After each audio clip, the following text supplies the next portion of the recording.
I work a heavy labor job with a 95% male population. My workplace has a zero tolerance sexual harassment policy. But when push comes to shove, apparently that's not true. The men at my work are ruthless. I've heard so many sexual comments from people I've never spoken to before, I've lost count. Imagine the most vulgar statement you can think of. I've heard worse. But I'll let it slide. It doesn't bother me. However, I've been stalked by this guy, James. He parked beside my car every day, so he could walk into work with me and leave work with me. He would follow me after work to figure out what my routine was. Whatever, I ignored it. Probably should have kept it documented though. I'm a very outgoing person at work and know just about everyone. A few of my friends said James was telling them I sent him naked photos. His friend Muhammad chimed in he's seen them, and it's 100% true. Well, that was the last straw and I reported him to human resources. Nothing came out of it other than a slap on the wrist. The manager told me to wear baggier clothing and have thicker skin. However, a lot of the other females at work told me they're having the same problem with these two men and work is doing nothing about it. Well, now James and Muhammad have a god complex and have been showing naked photos to anyone they can saying it's me, which I've explained to many people who have come up to me that it's not me because I'm covered in tattoos. So unless that girl has all the same tattoos, it's not me. I also don't take naked photos. They go out of their way to bully me for snitching on them like little kids. Well, after a few months of this and knowing other girls are in the same boat, I had enough. I could report them again, but I doubt anything will come of it. So I had an idea. A few nights ago I was driving home, and they sped past me at the speed of light, honking their horns, high beaming me, etc. So I went home and gave an anonymous tip to the police, because this happens 5 days of the week. The police caught them the next day, fined for stunt driving, license suspended, cars impounded for 7 days, and need to go to court. Work is a long commute from our town. They have no way of getting to work, and after 7 call-ins, you're fired. Now, they can reflect at home with no job, no license, or increased insurance about how karma is a B***TCH. Unsure if it's true, but my friend's mom told me about this child rapist who went to prison and was in a cell block full of gang members. Crips, Bloods, Mississippi 13, Latin Kings, any gang you can name, 9/10 they were associated. Anyways, the story, the rapist gets sent to prison.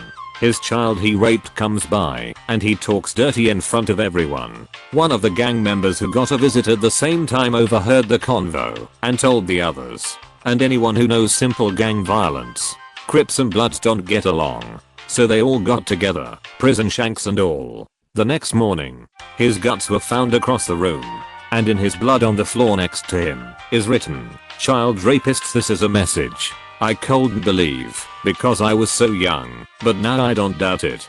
Disclaimer, I'm unsure if this is true, but this happened around the times of late 90s when these gangs formed a few years prior, and she cold even exaggerated them being gang members. Hello. I have been enjoying the pro-revenge, nuclear revenge, entitled Parents, Malicious Compliance and I Don't Work Here vids on YouTube, and they just brought back all kinds of memories, so I thought I would post a few. I'm posting this one here, as I seem to notice that nuclear revenge tends to not only have devastating effects, but sometimes questionable means were used, and this story fits that perfectly. So, anyway, it is the early 90s, and I was in my 20s, working as an electrician with my best friend. We were known as the Hawkie, me, and Trapper/Honeycut, old MASH reference, team of our crew, and we kept everyone on the job site laughing, and in good spirits, even in the worst of times. We were working new construction of an elementary school, and had been on site since the very beginning. We were 2 weeks away from punch out, that is where construction is complete and inspections are done, looking for any flaws or corrections that need to be made. In a hoe, the superintendent over the whole construction site was a major jackhole and had been since day one. He was new and wanting to make a name for himself. It was his first time running a job, and he made several mistakes and always blamed others. Remember me mentioning worst of times? He constantly cut corners to save on cost, which would turn around and bite him later on. He had gotten several good hands fired. He would run good contractors off of the job and bring in his friends to replace them. The drywallers and painters were a couple of examples, and I had heard that he had half of the plumbers run off and replaced with his crew as well. He was a total jackhole to us electricians as well, wanting us to work overtime, but not willing to pay it.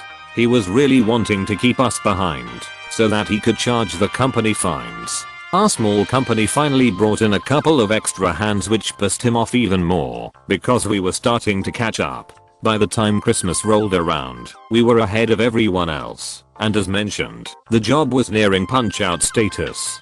2 weeks before Christmas, my friend's car, since I was his roommate, I carpooled with him as I didn't have my own transportation, lost its rear end, and my best friend and I, missed 2 days of work repairing it. The jackhole superintendent saw this as an opportunity and told our job foreman to have us fired, if not run us off the job site.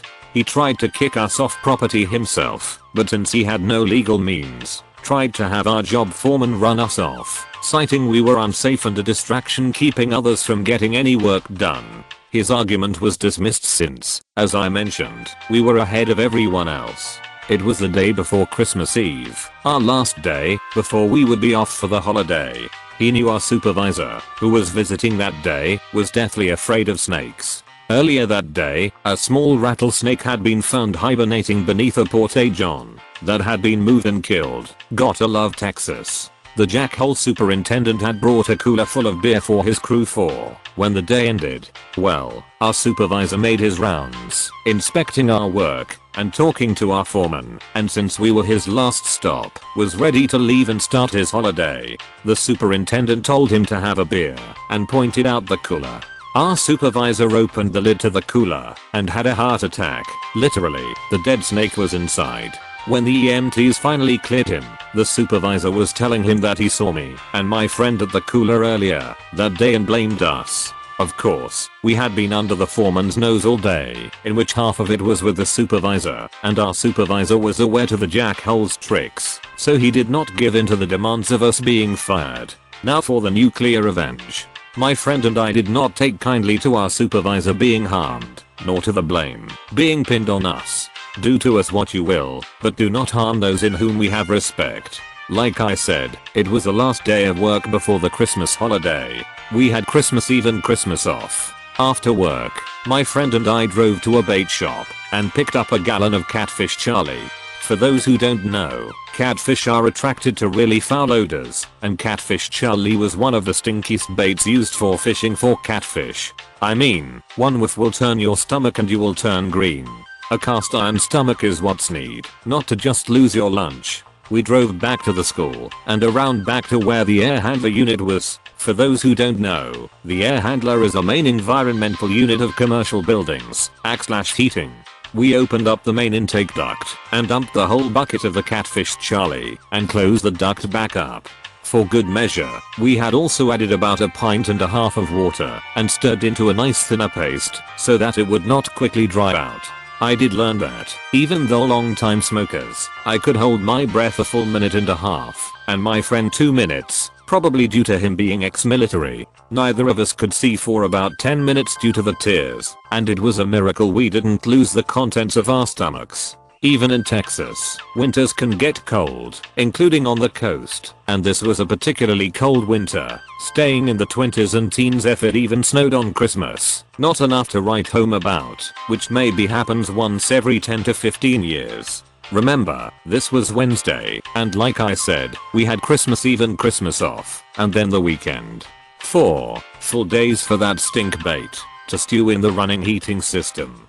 Come to find out later, the jackhole superintendent and his cronies had forgotten to lower the main thermostat before leaving for the long winter holiday weekend. The thermostat is normally lowered to 50°F when closed during cold weather and raised to 82°F when closed during warmer. Yeah, it was left at 75°F that whole weekend. It's Monday, and my friend and I pulled up to quite the scene that morning. Martians on all fours seemed to be littering the grounds of the school. Projectile vomiting spewed everywhere. There was an ambulance and 3 fire trucks on the scene with firemen in full rubbers, including respirators, running around everywhere. All of the doors and the windows of the school were open with giant fans venting the buildings. The air was putrid, and we turned green upon exiting the vehicle. Oh, holy foo was all I could say. What the hell happened here? Our boss was sitting on the hood of his car next to ours. His breakfast artfully painted the ground. The jackhole superintendent and a couple of his guys were in the back of the ambulance on oxygen as they had taken the full brunt upon opening the building. Okay, let's tally the damage. The smell had permeated everything, and I mean everything. The school, besides cafeteria, was fully carpeted. The drop ceilings were of the fiberglass type, as well as the insulation, so they absorbed the smell. The walls that weren't cinder block were papered and not painted. Since the inner ductwork was the insulated type, on the inside, all of that had to be replaced as well. Needless to say, tens of millions of dollars in damage. Also, a fence had to be erected to prevent such a thing from ever occurring again. Come to find out, the superintendent had skimped on the insurance and pocketed the money, so needless to say, it fell to his company to cover all of the costs. All of his underhanded dealings came to light in the end as well.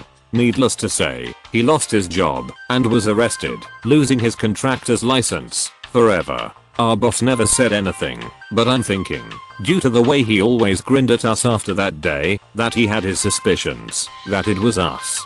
But he never turned us in and did put in for us a big raise, since the smell didn't permeate any of our stuff and our jobs were complete anyway. The plumbers, electricians, and pipe fitters were spared from ever having to enter that mess. Yeah, nearly 30 years. I guess the statutes of limitations are well up, so I can safely tell the story. I want to admit that I do feel ashamed for doing it. Being young and dumb and all is a great excuse, but a good contractor service went bankrupt and a lot of jobs were lost in the end. And from what I hear, the school still has a foul odor, even today. Well, about 15 years ago, when I last checked. Yeah, we expected to stink up the place, but did not expect such a result. If you enjoyed the stories, slap the like and subscribe button for more of them, and don't forget to support the original writers with an upvote. Links are in the description. Peace out, and catch you tomorrow.